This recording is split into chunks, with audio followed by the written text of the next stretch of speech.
so I can, Okay, and it's recording right now. we're gonna call to order the planning commission meeting of Lowell, Wednesday, January 6th, 2021, 7:00 PM. Roll call, please.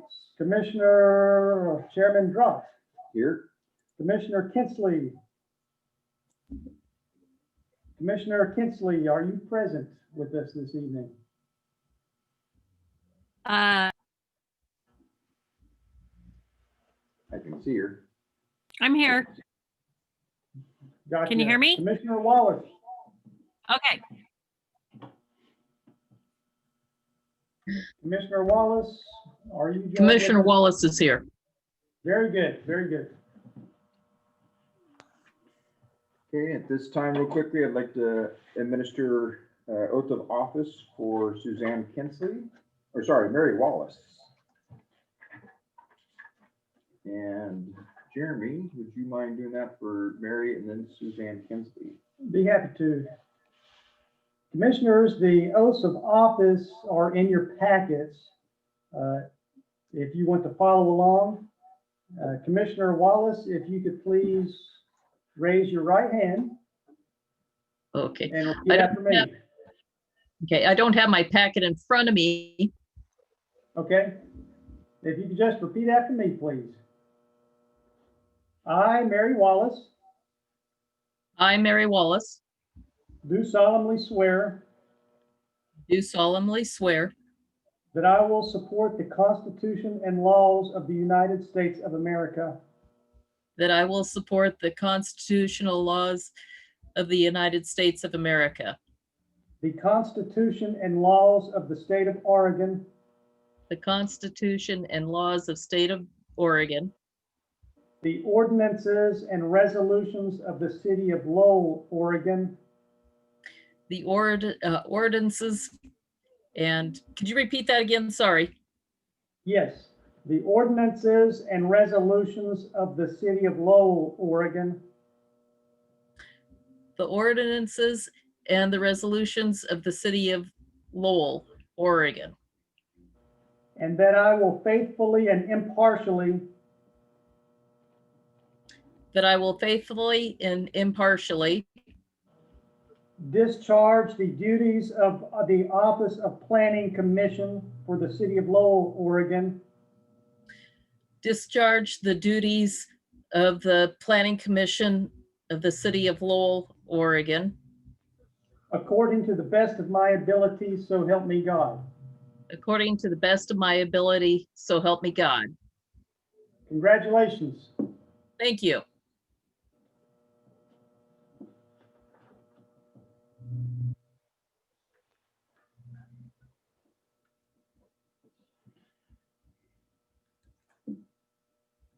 And then we have Suzanne Kinsley.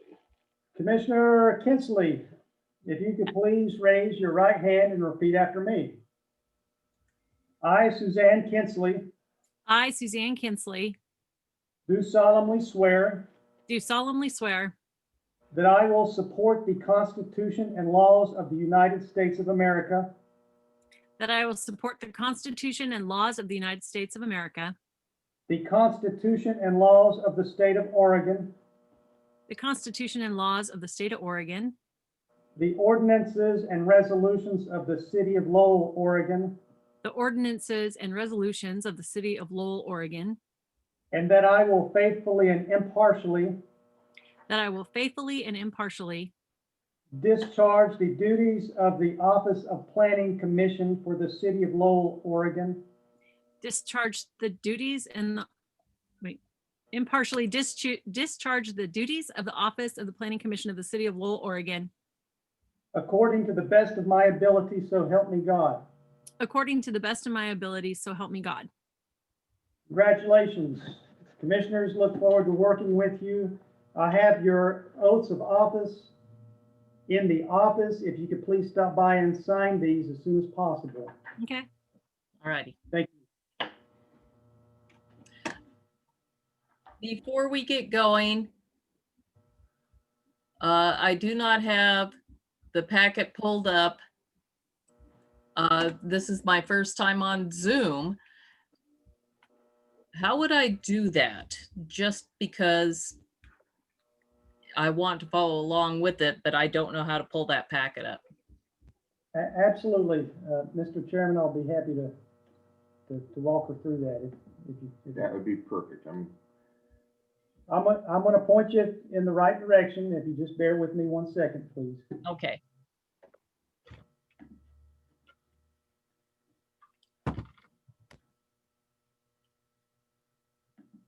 Okay. I want you to go to the City of Lowell website, Okay. and under government, where the box pops up, go to Planning Commission. Okay, I'm there. And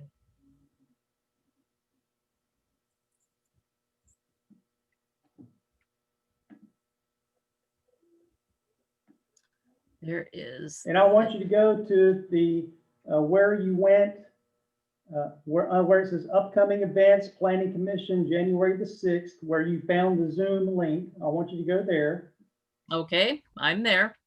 And then you'll see under meeting information, you'll see a link to the packet for this evening. If you could click on that link, please. Okay. That bring that up. And I'm uploading right now. And that should be everything that you need. Okay, thank you. Yes, ma'am. Next thing on our agenda is to get an approval of the minutes. If I have anybody that would like to put that motion out. I'll move approval of the minutes. Okay, I have a first by Suzanne Kinsley. Do I have a second? I will second. A second from Mary Wallace. Are there any discussion? Hearing none. All those in favor of approving the agenda, state by stating aye. Aye. Any opposed? Motion carried. The next thing we'll be looking for is a selection of the Planning Commission chair. We'll start with the chair and see if there's any nominations. I would like to nominate Long Daggett. I'll second the nomination of Laundrot. Brought. Okay, I have a first and a second for Lonjot for chair. Is there any discussion? All those in favor state aye. Aye. Any opposed? Motion carries. Lon is chair. And now we're looking for the vice chair. So any nominations? I would like to nominate Susan Kinsley for that position of second chair. I will second that. Any discussion? Hearing none, all those in favor state aye. Aye. Aye. Aye. Any opposed? Motion carries. Suzanne Kinsley for vice chair and Londrot for commission chair. Next thing we'll be looking for is the approval of the minutes from March 18th of 2020. I'll move approval of the minutes of the meeting of March 18th of 2020. And I First second. by Suzanne, second by Mary. Yes. Any discussion on it? All those in favor state aye. Aye. Aye. Okay. Any opposed? Hearing none, it passes. And looking for the approval of the minutes for April 14th of 2020. I'll move approval of the minutes of the meeting of April 14th of 2020. I second that emotion. Second. Okay, first by Suzanne, a second by Mary. Any discussion? Hearing none, all those in favor state aye. Aye. Aye. And any opposed? Motion carries. We don't show any old business on the docket.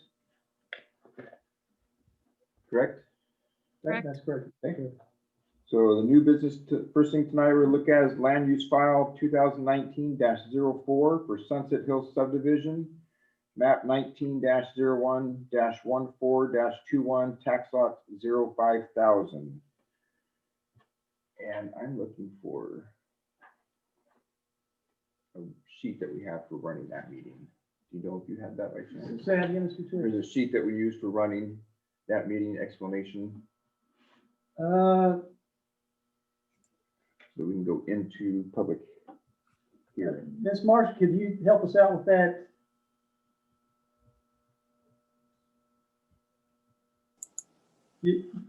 Your microphone's muted. I don't have access to the files.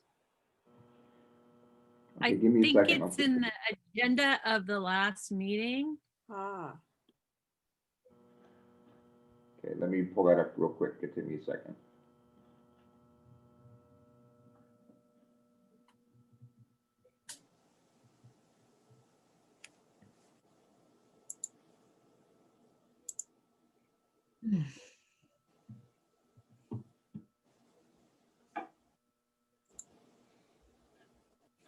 I'm sorry, I didn't notice that before I got in here.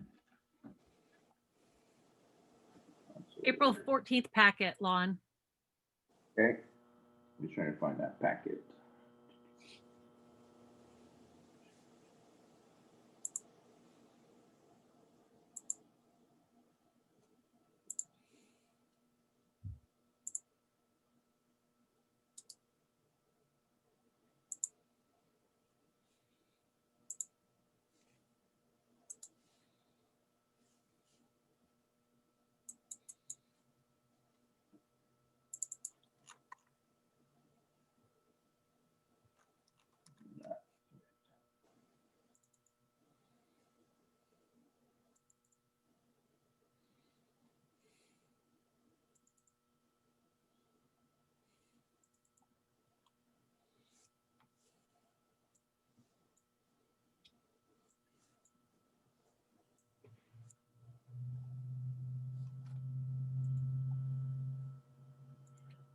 I keep pulling up slides. I'm trying to find the right one.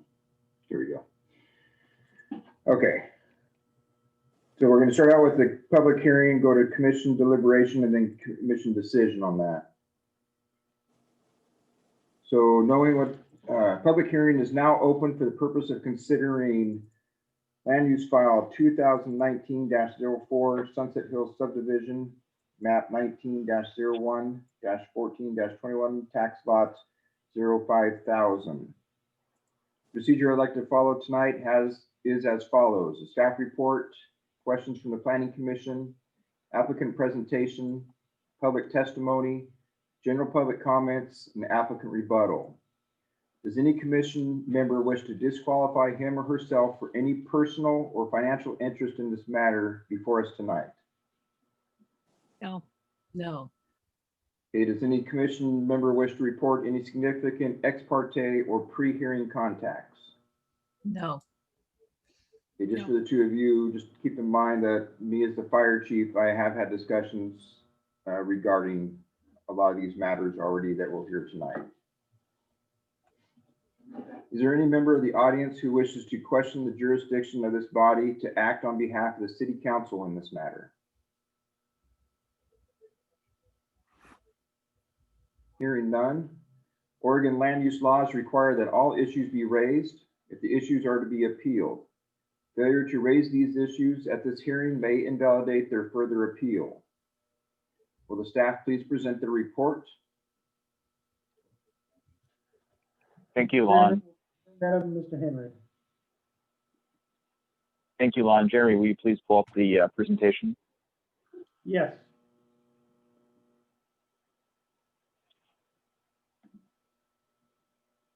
My network is a little unstable tonight, so if I get kicked off, I'll rejoin as soon as possible. And I'm also on my phone, so I can always communicate verbally, if not visually. Okay, is the screen sharing coming through? Yes. Thank you. Mhm. Good evening, everybody. Thank you for being here tonight. Tonight, I'll give a brief overview of the proposal. And I'd like to remind everybody that the applicable criteria for approval, the findings, and the recommended conditions for commission's consideration are all contained in the staff report. Tonight, I'll be a little more brief because I know there are people in attendance that would like to speak on this matter. So we'll begin right now. Next slide, please.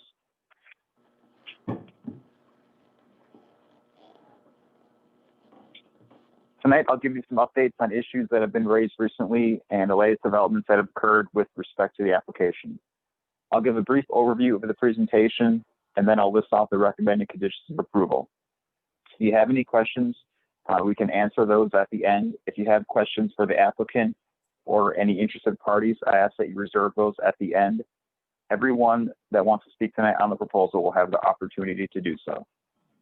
Next slide, please.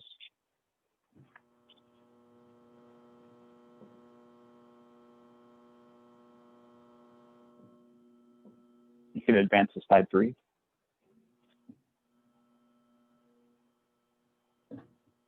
You may keep going. Thank you. Yep, you're good right there. So the one of the issues I want to raise is there was an identified previous condition of approval that was tied to lot 16, which is the entire subject property that we're dealing with tonight. Go back one, please.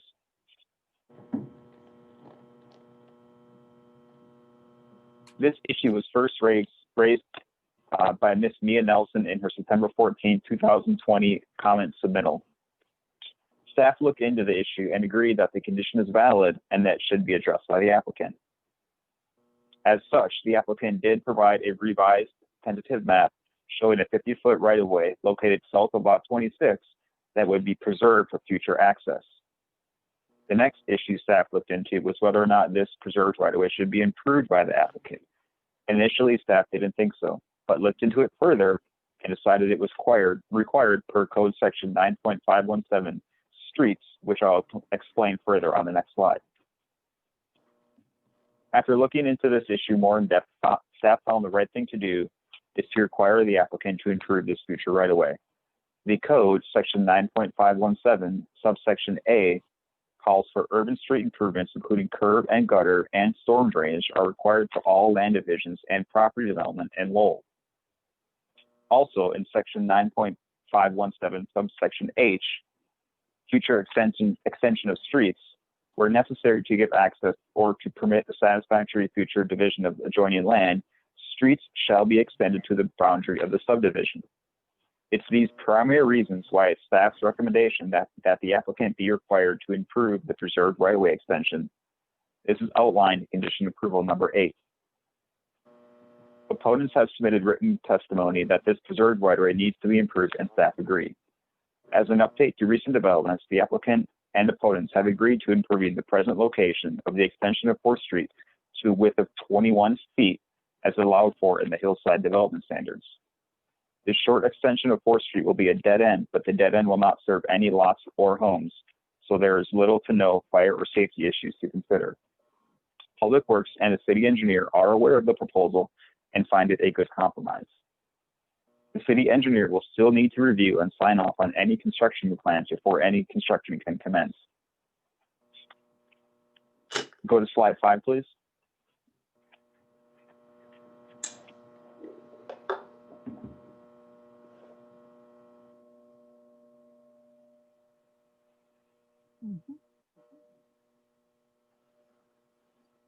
Slide 5.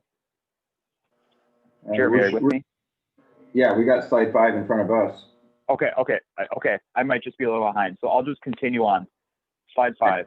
Opponent comments in a September 14, 2020 submittal indicate the city cannot find section 9.228 subsection F, which states proposed public utilities can be extended to accommodate future growth beyond the land division met, because the applicant, in conjunction with the city, must provide 3-phase power connections for a future pump station, and without it, the water reservoir is unlikely to be realized.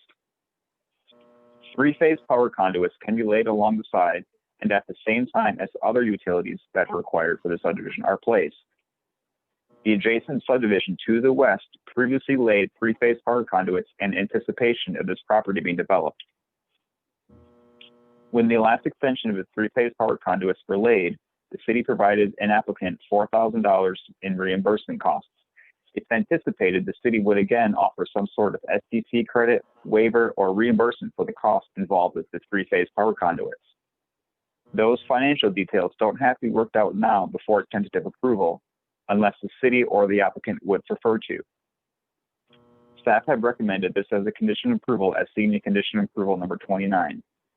In condition 29, the details regarding an SCC credit, waiver, or reimbursement are proposed to be spelled out in the development agreement that will be required between the city and the developer. The applicant has indicated that they are willing to provide these conduits with the assistance of the city. Slide 6, please. A brief overview of the proposal.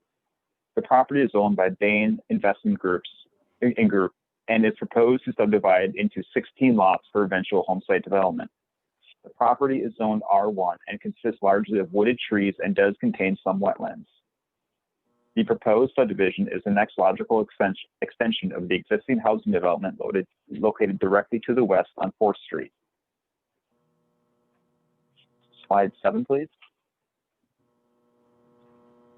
Slide 7 is sheet 1, or the tentative subdivision map. Lots 16 through 31 will be developed. This is the end of the 4th Street subdivision. The applicant owns no more land for residential development in the immediate area. 4th Street is already dedicated but not improved.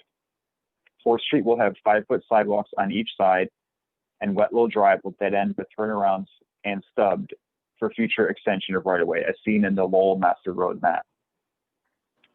As I said earlier, the 4th Street will also have a small extension extending below lot 26. This preserves future development on the adjacent property. Lots 23, 25, and 23, 25, and 26 do have slopes of 15% or greater, and therefore the hillside development standards will occur.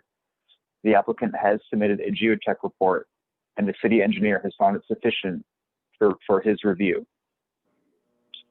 Additionally, the applicant has hired a wetland consultant to complete a wetland delineation.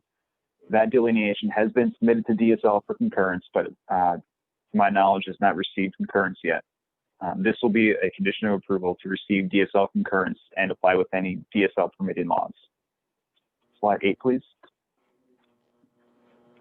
Sheet 2 is the utility map. The applicant's engineering team submitted a revised utility map dated January 4th. The city engineer has reviewed the tentative plan and has no concerns that would stop the applicant from receiving tentative approval. But the city engineer has indicated in his written comments certain engineering items need to be addressed before construction can commence. This is incorporated into the findings and conditions of approval 18 and 28. Slide 9, please.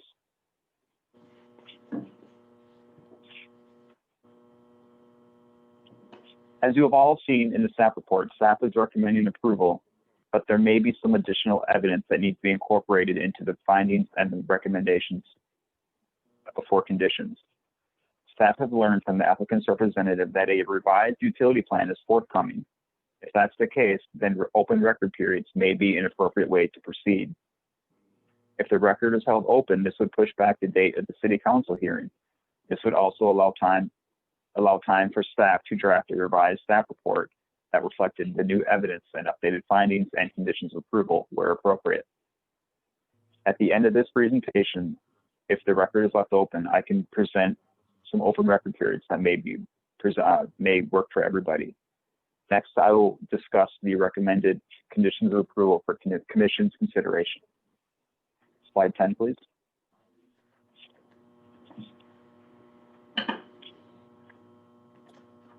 Try hitting it once more to see if condition 1 and 2 pop up. There you go. Condition 1 relates to the need for a final grading plan to be submitted and reviewed by the city. The plan shall be consistent with the code standards contained in section 9.527, grading, and Lowell Ordinance 227, section 2, excavation and grading building code. Condition 2 relates to the need for the applicant to obtain DSL concurrence on their wetland delineation. Slide 11, please. Condition 3 relates to the need for final drainage plan and details to be submitted for review and approval by the city engineer. The final drainage plan shall be substantially the same as the drainage plan that was submitted as part of the tentative approval. Condition 4 relates to the need for additional fire hydrants to be installed at or near the western edge of the western edge of the northerly extension of Wetlow Drive. Staff understand the applicant's proposal with respect to the number and placement of fire hydrants has changed or will change. So this condition may end up being deleted or updated based on additional evidence submitted by the applicant. The lack of fire hydrants was a concern that was brought forth by Public Works, fire, and opponents. Slide 12, please. Condition 5 relates to the requirement of the applicant to construct sidewalks to a width of 5 feet. Staff note the small extension of the improved 4th Street will be built in accordance with hillside standards, which calls for sidewalks on one side of the street and allows for an overall reduced width. Condition 6 relates to the need for a common access and utility easement between lots 16 and 17, and for that easement to be paved to a width of 16 feet up until at least the crest of the panhandle. Condition 7 relates to the common access and utility easement between lots 25 and 26 to be paved through a width of at least 16 feet. Slide 13, please. Condition 8 relates to the requirement for the applicant to submit for review and approval to the city all plans for streets and urban improvements. This includes the small section of the 50-foot wide portion of 4th Street. Condition 9 relates to the requirement for the applicant to submit plans showing slope easements on the final plat. Slide 14, please. Condition 10 relates to the requirement for a no parking sign to be installed at the end of the 2 turnarounds at Wetlow Drive. Condition 11 relates to the requirements for the applicant to submit plans for street names as to comply with section 9.517 subsection M. Condition 12 requires the applicant to submit evidence showing that the streetlight standards are met as contained in section 9.517 subsection O. Condition 13 relates to the requirement for the applicant to submit a plan to the city for mailboxes or mailbox structures or the handling of mail for the new homes that has been approved by the post office having jurisdiction over the area. This is a requirement as contained in section 9.517 subsection R. Slide 15, please. Condition 14 relates to the requirement for the final plat to comply with clear vision area standards as contained in code section 9.517 subsection R.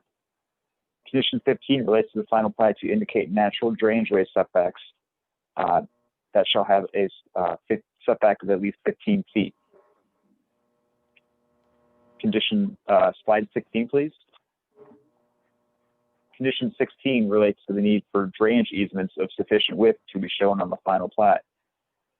The city engineer has indicated drainage easements are required for any and all lots on which water drains onto or across. Condition 17 relates to the need for an NPDES permit from DEQ. This is standard for any development greater than 1 acre. Condition 18 relates to the need for a final utility plan to be reviewed and approved by the city engineer. That utility plan shall be consistent with the code section 9.521. Slide 17, please. Condition 19 relates to the final plat having contained all easements, dedications, covenants, conditions, or restrictions. The easements shall be consistent with Lane County recording requirements and ORS 92. This is standard for all subdivisions. Condition 20 relates for the need for the applicant to vacate the existing 40-foot access easement that traverses through the entire subject property. This access easement is which the existing home on Tax Lot 200 uses for access. This access easement will be moved in between lots 25 and 26. The applicant's surveyor indicated the need for this condition and assisted staff in crafting this condition. Condition 21 relates to development plans, to lots that contain slopes of 15% or more. Those plans shall be submitted in accordance with the Lowell Hillside Development Standards as contained in section 9.632. Slide 18, please. Condition 22 relates to hillside development standards requiring a revegetation plan. Staff believe this revegetation plan can be incorporated into the improvement or development agreement if necessary. Revegetation plan standards are contained in subsection 9.632, subsection F. Condition 23 relates to the requirements of the engineer's plans 1 through 5 being submitted to the city as indicated in code section 9.633, subsection C 1 through 5. Condition 24 relates to the requirements of the applicant to submit final copies of each individual lot survey, geotech report, and development engineering plans to the city for the city's recording purposes. Condition 25 is the hillside development standard that requires the purchasers of lots that contain slopes of 15% or more to receive the individual lot survey, geotech survey, and development engineering plans as indicated in code section 9.633. Next slide, please. Condition 26 relates to the requirement for the applicant to submit a final plat in accordance with the dedication requirements as contained in code section 9.236. Condition 26 relates to the requirement for the city and the applicant to enter into an improvement agreement as required and consistent with code section 9.805. Condition 28 relates to the requirement for the developer to file a security agreement with the city before final plat approval. Next slide, please. Condition 29 relates to the city engineer's outstanding comments that need to be addressed as a result of his review of the plans. As I indicated earlier, the city engineer has reviewed the plans and has no issues that would prevent the applicant from receiving tentative approval. The engineering items that remain to be addressed can be worked out between the city engineer and the applicant's engineering team during the construction drawing phase of the project. Next slide, please. And condition 30 relates to the three-phase power conduits as mentioned earlier. Those conduits can be placed in the right-of-way or easements, which shall be recorded on the final plat. As mentioned earlier, the applicant is looking to the city to reimburse or offset some of the costs associated with these three-phase power conduits. Such an agreement can be outlined in the development agreement, or if the city or the applicant are not comfortable committing to this without knowing the costs, we'd be looking at a continued hearing or open record period to obtain such information. Next slide, please. I'd just like to say the applicant will have an opportunity to speak about their proposal. Staff recommend the chair allow the applicant and their team the time they need to speak on their proposal. And also that goes for any opposition or others wishing to speak on the proposal. Give them the time they need, granted their testimony is geared towards the proposal and the approval criteria. Lon, I'll turn it back over to you. Thank you. Before we move on, is there any other questions from the commission for Henry?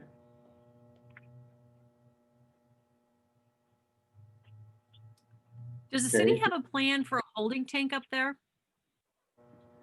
Possibly, but There are no immediate plans, but I do know it is identified in one of the city's master water plans that they would like a water reservoir located up above 880 feet to serve higher elevation properties once they do develop. Okay. And Lon or Matt may know more about that if you have other questions regarding that. Nope, I was just curious Any if other- it was plans. yeah, it's being looked at for future.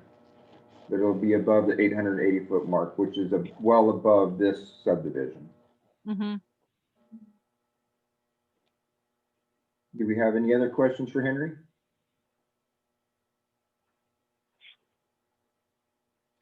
Okay, moving on. Is the applicant or representative present? Yes, this is Mike Reeder for the applicant. Okay, nice to meet you, Mike. Do you wish to add anything to the staff report? Not much. I'd like to introduce myself and the team and then provide the Planning Commission the opportunity to ask questions.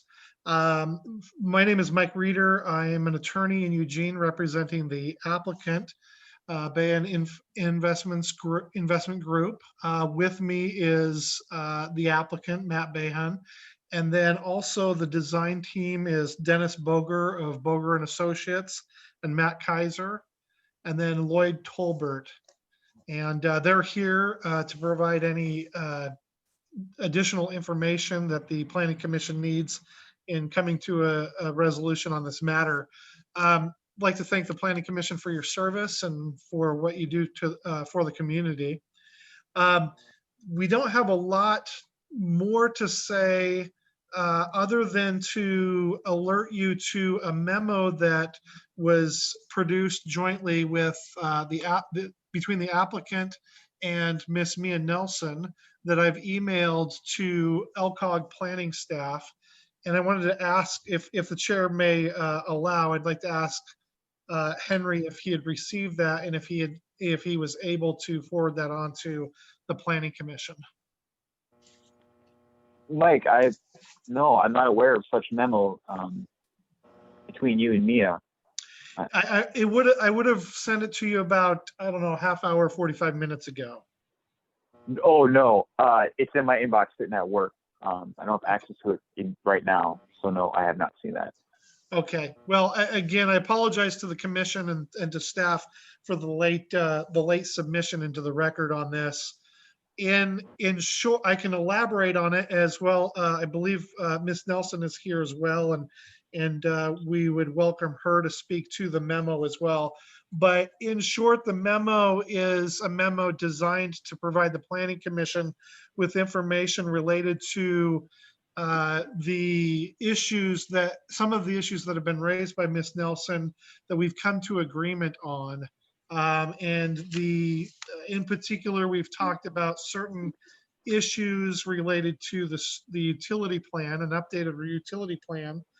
And specifically, we're talking about streets, sanitary sewer, water, and storm, and ET and TV. So I could provide you with a summary of those, or we could open it up to the Planning Commission for questions.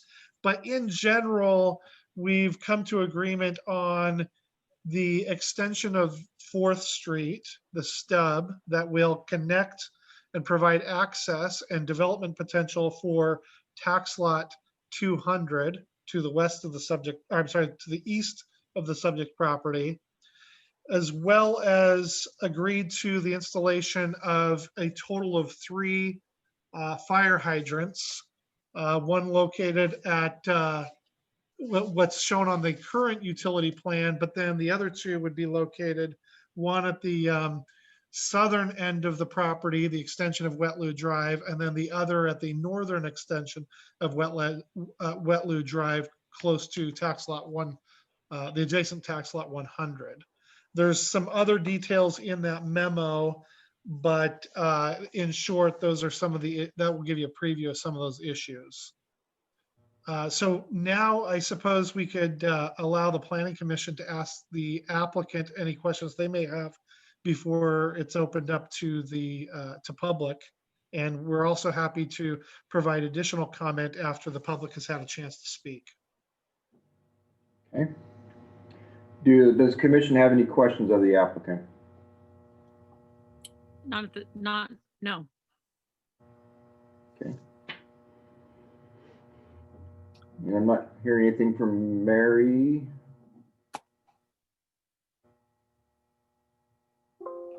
There I am. I have to unmute myself. I don't have any questions at this time. Okay. Okay, thank you, Chair. Good. Now is going to be the time then for public testimony. Are there any members of the audience who wish to speak in favor of this proposal? I do have one in the room with us. This will be Bill George. Bill, if you'll go ahead and stand real quick, just tell us, give us your name and address for the record. My name is William or Bill George, and I strongly suggest that we approve this project that's been worked on for a really long time, and it sounds to me like everything's in order. Thank you, Bill. Anyone else in the room? Anybody in the Zoom meeting that would like to speak in favor of this proposal?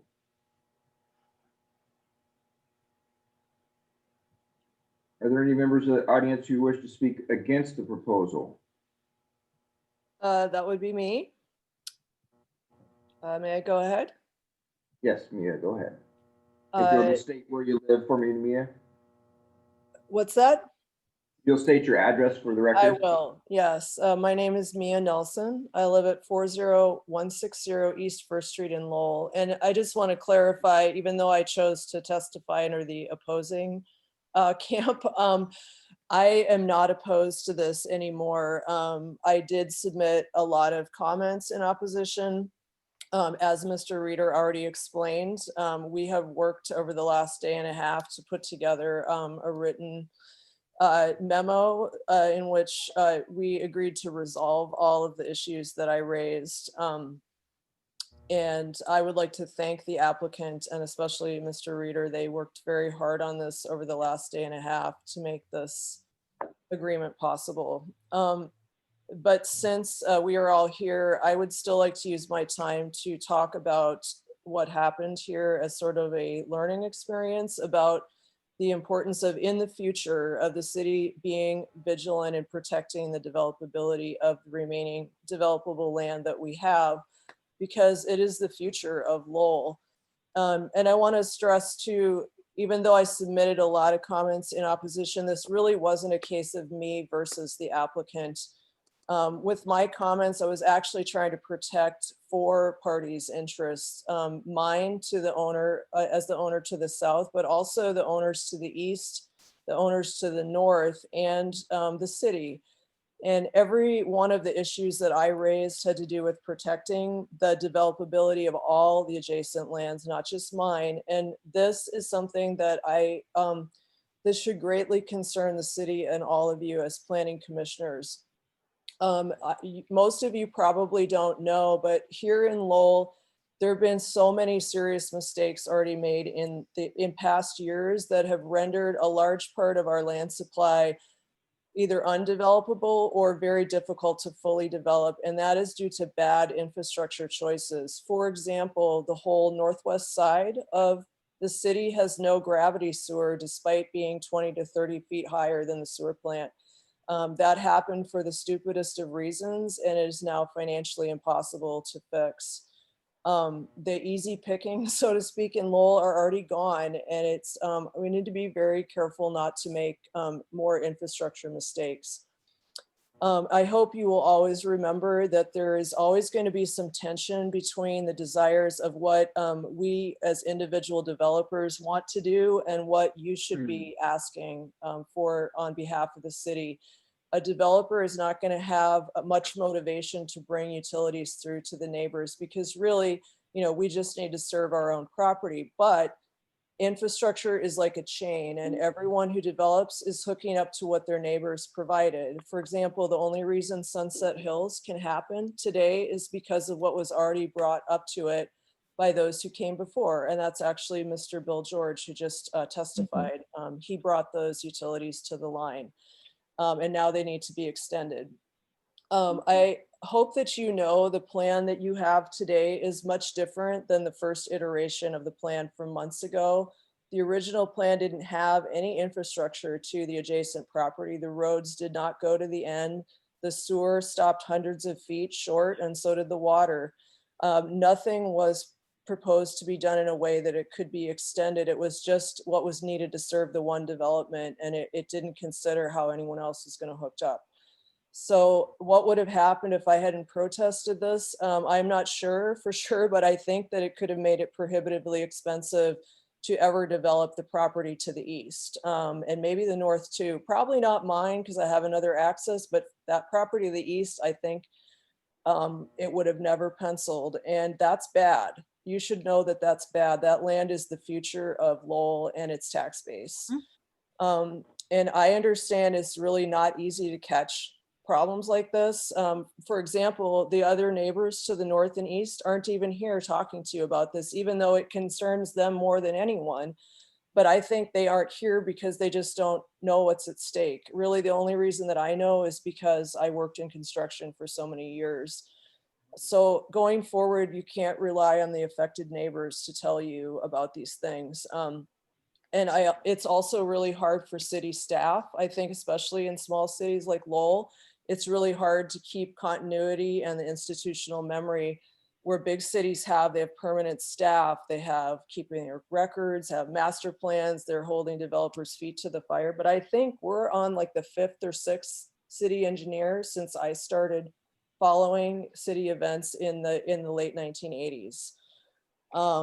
So going forward, I just urge you to, do the best you can to really closely look at these proposals. You don't actually have to be an engineer to see things like roads not going through to the end or the water and sewer lines not going through. And you can also ask your staff, are they sure that this is going to allow the surrounding property to be developed? And that is a criteria in your code, but I think it gets jumped over quickly sometimes. And finally, I just have one more thing. I would just like to talk about the need for strict enforcement of the fire code and in some cases going beyond the fire code. As I said in my written comments, the Oregon Fire Code says that dead ends, such as we have in this development, no part of the roadway is supposed to be more than 200 feet from a hydrant. So the only way this standard can be met in this development is with 3 hydrants, not 1 as was originally proposed, and not even with 2 as the city staff report suggested. But I have spoken, I'm happy to say, with the applicant's team about this, and I've expressed my concern about safety, and they have agreed to provide 3 hydrants. And I really wish to thank them for being willing to do that. So I don't have that concern with this development anymore. But going forward, I hope that we can all agree that we should at least be meeting the fire code, especially in situations like this on a dead end development. This is one of the most fire prone hills anywhere near here. When my family developed Sunridge, it was a different fire chief then, but she had us put in a lot of extra hydrants, much more than the minimum fire code. In some places, she had us put them every 200 feet, even though the fire code says 500. I live directly uphill from this development, and I know what it's like in the summer, and it is not like what it feels like down in Lowell. I urge you all to recognize this hill for what it really is. It is a southwest facing tinderbox. It has really shallow soils. It grows up a lot of rank vegetation, and there's a prevailing wind in the summer, a west wind. The hotter it gets, the stronger it blows, and that is a recipe for disaster. We just saw that up in Mackenzie. That happens in the summer here every time. This hill has been on fire multiple times, and for those of us who are here for that big fire in 1992, I don't have to tell you how frightening it is to consider the idea of that happening again here. So in conclusion, the next time you get a development proposal like this one, please insist on lots of hydrants. The last fire that we had on this hill, that was just a 1-house fire on Wetlow Drive. They used 3 hydrants to fight that. Every hydrant that you ask for, it's an investment in our future safety, and I think it's money well spent. So thank you for this opportunity to speak, and thank you again to the applicant and their team. They've been very gracious with me in cooperating and addressing these concerns that I've raised. And finally, I'd like to thank city staff for helping me understand the proposal and for being able to participate in this. Thanks so much. Thank you, Mia. Yep. Are there any other members that are present that wish to speak against the proposal? Are there any members present that have any questions of the applicant?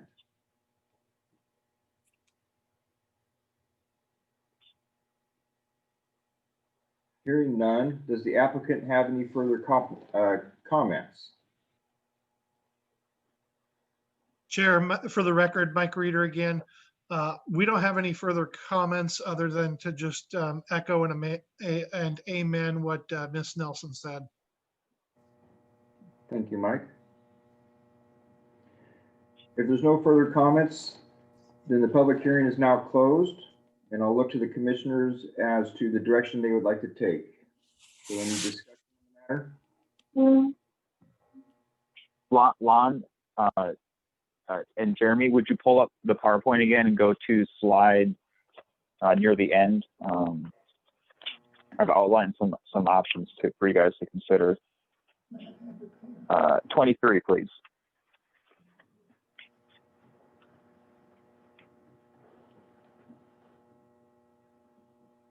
So, looks like the public hearing was closed. And I'll invite the applicant's representative and Gary and Mia into this conversation as well. I do think the record needs to be left open to get that memo in front of the planning commissioners, as well as that revised utility plan. I'm not aware that that's been submitted yet. So I would propose that we leave the record open. But I'd look to you for some help at figuring out a date, because I don't necessarily think we need to do the full 777 if there's not going to be any additional testimony beyond that memo and the utility plan. But I'd open that up for discussion. Okay, hearing that, I know Mia spoke out on this. I guess I would look to Mia first to ask her if she has any objections with the record closing or remaining open till those plans are submitted. I think we have to leave it open or you can't put the plan in. Yeah. And really, we should all, both the applicant and anyone, I mean, we should have the right to comment on the new plan. I think you sort of have to do that. You can't revise a plan and then Right. no one can comment on it. It's just. Yeah, that's not right. So knowing that, I would probably propose, and it might be safest and best if we go with a first open record period that would be open to any and all new testimony, and then a second period which would be limited to the issues raised in the first period, and then the applicant's final rebuttal will be the last period, and that can be a minimum of 7 days, but the applicant has the right to waive that and lower it, and that if you want to go to slide 25, I have it outlined there. And Gary, if you want to chime in if I missed anything here. So that's what we'd be looking at. And that would be, so what would need to happen is planning commission would have to come back to see those, to see the new evidence and the revised findings, and they would have to make it deliberate at that time to, approve or deny the application based on those findings and new materials. Excuse me, Henry. So yeah, go ahead, Mike. Yeah, Mike Reeder, Chair, I'd like to propose that the applicant be, well, all parties, of course, but the applicant would probably need 14 days to provide that revised utility plan. So my recommendation would be 14 and then 7, and we would likely waive the 7 days for final rebuttal. Okay, that's good to know. 14, 7. Okay. Sorry, I'm pulling up a calendar now. We got to work this out.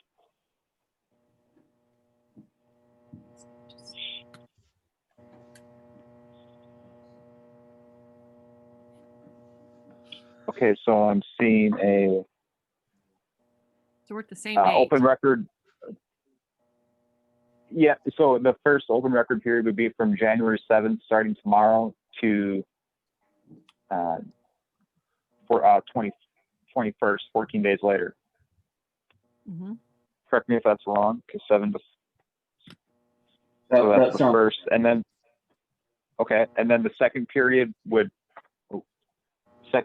begin the next day on the 22nd, and then the final would be waived. So the record would be closed after the 22nd. So the record would be closed on the 23rd. And then what would happen after that is staff would revise the staff report and the findings and bring back to Planning Commission at your February 3rd hearing meeting for deliberation and adoption of those findings. And what you would be doing at that February 3rd meeting is making a recommendation for approval or denial onto City Council. Now, the time between the 23rd and the 3rd is, how many days is that? Typically, staff like to have things out 7 days in advance of a meeting. It looks like it is exactly 7 days, but I guess if the commission is okay with getting the materials maybe on the 1st, I think that could work. Otherwise, we'd be looking at pushing back that February 3rd hearing meeting date. I guess I'll leave it up to the commissioners and how they like to proceed on that. The findings wouldn't substantially change. They would just be updated to reflect the memo and the revised utility plan. Okay. I'm fine with February 3rd. If they can get their utility plan to Henry and then he can get the documents to us, I only need a day to review them or two. Sure. Would be Okay. good. So any questions? I agree with that. Getting them to us ahead of time would definitely make things easier. Mike, does that sound good to you, Mike? Yes, it does. Okay. And then for everyone's clarity, at the February 3rd meeting date, the hearing is closed, so no new testimony would be permitted, and the record would be closed at that point. So all that would be occurring is planning commission deliberation on a decision, and then that decision would be forwarded on to City Council, which we also we need to look at that date as well now, since that may be in jeopardy. It is certainly in jeopardy. So are you still there? My internet is acting a little funky. We're here. Okay, good. So I think I'm only on phone right now. I think I lost video completely, so bear with me. So what we're looking at now is the City Council final action that would be pushed to their February 16th meeting date. And the way the process works in Lowell is that would be a de novo hearing. It would basically be what we just did again. It might be abbreviated since a lot of the issues are now resolved. And at that February 16th hearing date, City Council would likely take final action of, approving or denying a proposal based on the findings to be prepared. And staff would have the findings in a place for them to be maybe adopted that night, or if they needed to be revised slightly, we could revise them and then bring them back for final adoption. Does that sound good, Mike? Yes. Okay. And then also, Mike and Dr. Bain, I think you're aware of this. The city would need an extension on your application to get it through February 16th now. Yeah, if you would just email me the number of days that you need, we can Okay. get that to you. Okay. Gary, are you on the line? I am. Does all that sound okay? Did I mess anything up? Yeah, normally you start the open period from the day of the hearings. So you'd start the 14 Okay. days from today. And that would take you out to where? 27th, with a week for rebuttal if Mike intends to provide a rebuttal. That might give Okay, you a he's few agreed. extra days. He's agreed to waive that. Well, Well, Okay. Yeah, so I guess what we can do, my recommendation is that we don't waive right now. In the very slight chance that we need the rebuttal, we reserve that right. But I think it Sure. makes sense to schedule as if there will be no rebuttal. Okay. sounds good to me. So Henry, I think we just need to make sure everybody's clear then on the fact that if there is a rebuttal, that's also going to extend your extension out for those 7 days also. Yeah, that might put into jeopardy that February 3rd meeting date, which Well, if it comes to that, We can certainly, Mike. we can certainly provide the extension with the understanding that we may not need it. we can Sure. give the extension, but I think it makes sense to just plan on these scheduling as you've outlined. So with the, just for clarification, this, technically the first open record period beginning tomorrow morning, the 7th to the 21st. You can Yes, do that or to the 20th. Okay, yeah, I guess, yeah, okay, that's fine. And then and then the second period would begin on the 22nd to the, Wait, why are you moving to the 22nd? the applicant indicated they need 2 weeks for that first open record period to get their utility plan Which in. is the 20th from today. Okay, We were not counting tonight as the first day they opened, that they Yeah, were looking at yeah, starting. yeah, we weren't counting that tonight, but we Okay, can. then the record would probably close on the 28th. Unless there's Yeah, okay, a final rebuttal. correct. Okay.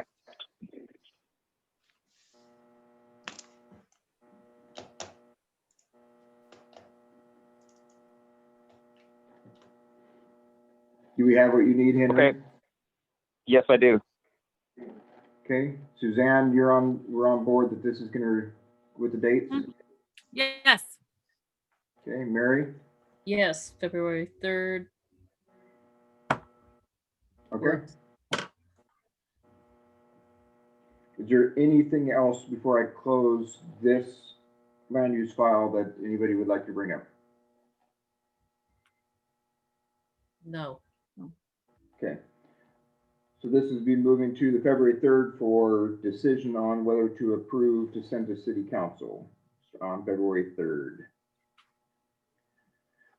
So the next thing on our agenda then will be land use file 2020-02, property line adjustment for map 19-01-14-24, tax lots 02200 and 02100. Lon, once again- sorry, go ahead, Lon, continue. Go ahead, Henry. Oh, I was gonna say, I had nothing to add on that application. I drafted the proposed findings for approval. I'm gonna let Marcia take care of that one. She can explain that application very briefly. It's very straightforward. Okay. Then we're gonna open the public hearing for the purpose of considering land use file 2020-02 for property line adjustment, map 19-01-14-24 for tax lots 02200 and 02100. The procedure I'd like to follow tonight is as follows. We'll start out with the staff report. Any questions from the planning commission, the applicant presentation, public testimony, general public comments, and then any applicant rebuttal. Does any commissioner member wish to disqualify him or herself for any personal or financial interest in this matter before us tonight? No. No. Okay, does any commission member wish to report any significant ex parte or pre-hearing contacts? No. Does any member of the audience wish to challenge the right of any commissioner to hear this matter? Is there any member of the audience who wishes to question the jurisdiction of this body to act on behalf of the city council in this matter? So to restate, Oregon land use laws require that all issues be raised if the issues are to be appealed. Failure to raise the issues at this hearing may invalidate their further appeal. Ms. Marcia, would you mind presenting the report? Sure. Thank you, Chair Drott and members of the Planning Commission. The city of Lowell purchased 2 lots, 205 and 295 East Main Street in September. Those properties are currently zoned C1 commercial. The properties were purchased with the ultimate goal of developing them as commercial or mixed use as part of implementation of the downtown master plan. There currently are 2 separate parcels. The city has a desire to remove the lot line to make it one larger parcel, which would be much more marketable and easier to develop for some type of commercial use. Like I said, it was purchased in September. It doesn't create any additional unit of land. It doesn't create any landlocked parcels or non-conforming uses.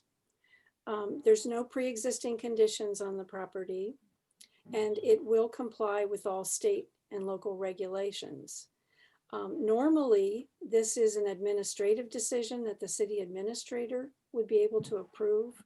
But because I was acting on behalf of the city as the interim city administrator, as the applicant, we felt it was much more appropriate to bring it to the Planning Commission for their discussion and hopefully approval. So if there are any questions, I'd be more than happy to answer them. I do have one. How wide is that parcel of land? Does it go from north boundary to Main Street? It does, except there is on the north boundary on the north boundary side, boundary. there is an extensive right of way Mhm. that the county actually owns the property underneath. And if we, this is the first step in kind of the development process for this property. Once we remove the lot line and it's one parcel, we're also asking the county if they would return or vacate that right of way to add that to the property, which would also improve the possible development. Okay, thank you. Mhm. Do you Where have does any- this put Sorry, us go with goal 5? With changing the zoning of this property? So I believe the zoning of this property is actually still already considered commercial. It is. Right now it's being That's right. used non-compliant. It's Basically. currently zoned as C1 commercial. Okay. I thought that the corner was zoned residential, but it is, No. okay, great. And in the downtown master plan, it's designated as commercial or mixed use residential. Mhm.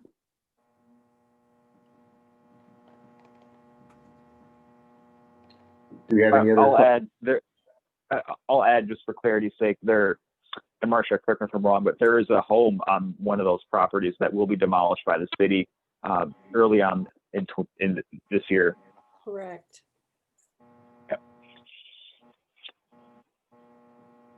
Do we have anybody who's interested in it?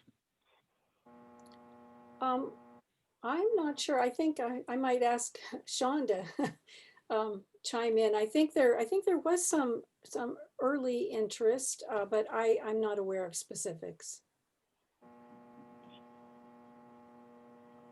With the for sale sign on there, I thought it was. Oh, saying- that's the for sale sign. I think that is still on there from when the city purchased the property. It actually has a Right, sold Sean? sign on it now, so. Okay, yeah. To answer your question, Suzanne, are you asking, is there someone interested in the home, or are you asking someone interested in the land? In the land, of course. And we're not gonna, I mean, the home is gone. That's a good point, right? Okay. I just We thought don't- maybe you were asking if someone wanted to buy it and move the house. No. No. Yes, there's definitely been interest shown in the property. One reason this whole kind of came about was with having the city in place as the owner and cleaning this up and then working with the county to abandon that right away. The bigger picture is to create a piece of property that's actually marketable for more of a commercial use for the downtown there, which should also bring the highest and best use of the land versus leaving it with one small home and then a smaller piece of land. So try and think big picture is why we are where we are. Sorry. Oh, sure. I understand. I do Yep. commercial real estate for a Yes, living. exactly. And so development of commercial land and everything like that is completely in my wheelhouse. So just wanted to see if we had somebody who was waiting to start development on it, which I think would be very exciting. But if we don't, that's fine. Okay. Yep. That's all I have. Thank you. Okay. Ms. Mary, did you have any questions? No. Okay. So now would be the time for any public testimony. Are there any members of the audience who wish to speak in favor of this proposal or have questions of the applicant? None in the room. Do I have any online? I'm not sure how many we still have online.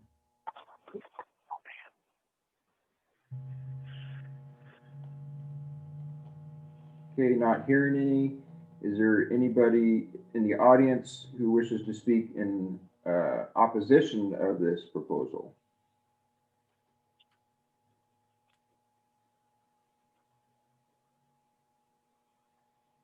Hearing none, does the applicant have any further comments? No. Okay. There's no further testimony. The public hearing is now closed, and I'll look at the rest of the commissioners for discussion. Any discussion or a motion?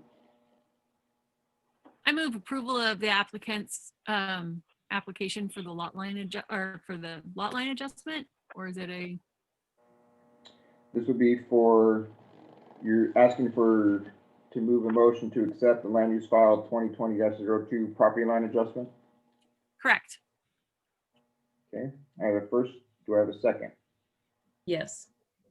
Second. A first and a second. Is there any further discussion? Hearing none, all those in favor state aye. Aye. Aye. Any opposed? Hearing none, land use file has been accepted. Thank you for your consideration. Thank you, Lon. It's exciting. More You guys. development is awesome. Do any of the commissioners or Jeremy have, or Marcia have any other business that needs to be addressed tonight? No. Okay, then we're looking to adjourn at 8:12. Thanks, everybody. Thank you. Good Yeah. timing. Have a good evening. Thank you. Good night.